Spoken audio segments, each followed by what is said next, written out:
Hello and welcome. This is Chris at my Perfect Cellar, and today I am taking you to the Rhone, to France, to the northern Rhone, with this expression of CONDRIEU La Petite Cote 2022 from Monsieur YVES CUILLERON. So what can be added to that? CONDRIEU, only white, 1 grape variety, Viognier. As you know, CONDRIEU is the white of Cote that only produces red as well, where Viognier can be added to the CR up to 10%. 6 villages produce the wines of CONDRIEU, and the red of CONDRIEU can be actually called Saint-Joseph those days.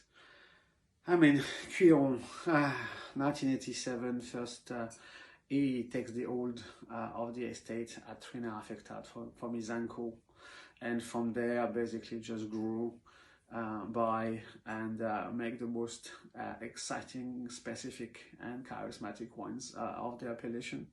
As I said, 1987, and a lot of change in this time, but YVES CUILLERON's views and vision has really not been altered by anything.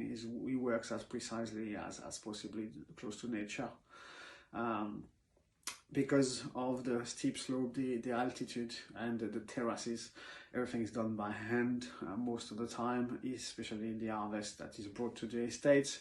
Then classic winemaking takes place, obviously pressed, and then débourbage for 24 hours. Then it goes into fermentation, alcoholic fermentation and malolactic. All that happens in oak. So there's no new oak, 1 to 4 wines oak barrel, all Burgundian, 228 liters, and aging for about 9 months. La Petite Côte is a single vineyard located in CONDRIEU and Chabanais, where the estate is located. What else to say? 2022, well, very difficult vintage. Difficult in the term that it's a vintage of extreme. And once more, in this video, very often I talk about the weather condition really changing dramatically due to global warming. But in the northern Rhone, this is exactly what happened.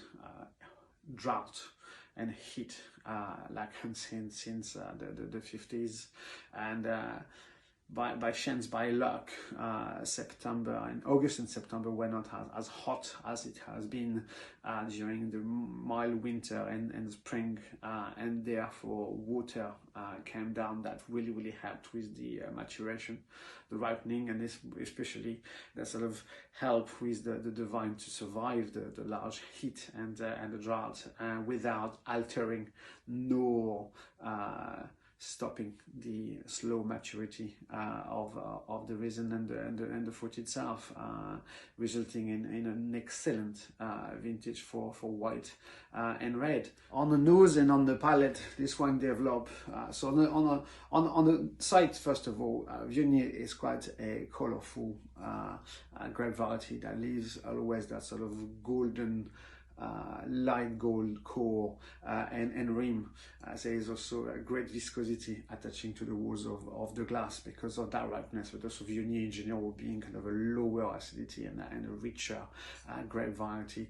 Hence, when the harvest time comes, it's crucial that you start and you finish really on time in order to balance those two extremes of a grape variety. Otherwise, you get a wine that might be a bit tart, could be quite high in alcohol and low in acidity, therefore beautiful aging, but quite hard to actually drink, which with this cuvée and that vintage, well, to me, this is what you get from Viognier one. It's well worked. It has that kind of forward floral, violet, gentian, ginger, ripe apricot nose that comes to mind straight away. Then you've got the sort of ripe, the sweet tonality, the spicy, the cinnamon that come from the oak, even though there's no oak, but a combination of the floral in the oak always bring that kind of spiciness to it.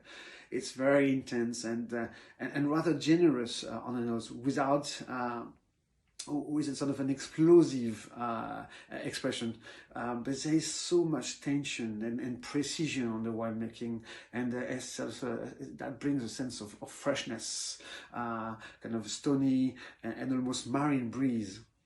On the palate, it's as intense as on the nose, clearly honeysuckle, peach, exotic touches, again, the apricot, the ginger, the violet comes through for, it says sort of a creamy yogurt results from the malolactic acidity, malolactic transformation. So there's definitely some spices that develop as well on the meat palate. It has a beautiful weight with complexity, but also a great drive and a beautiful total acid structure that lifts the entire expression. It's composed and fresh. The delivery has a splendid ripe fruit and a sense of place. You know, it can't be anything else than Condrieu. The texture also, you know, that kind of almost zinginess from that kind of freshness with that long finish on ginger and spices. What a wine, you know, at 13.5 alcohol. I mean, you know, it's a tour de force, as they say, on the Vintage Lab 2022. I wouldn't serve it too cold, but not too warm either. So 13 to 17. It keeps, you want to kind of keep the intensity of the fruit.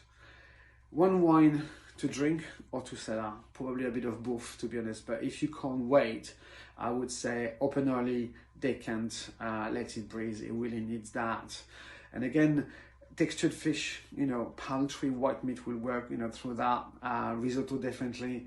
And hard and creamy cheeses, you know, but also Indian and in general Asian spicy food will work, you know, fantastically well with this expression of Viognier from the northern Rhone. Here we go. Enjoy.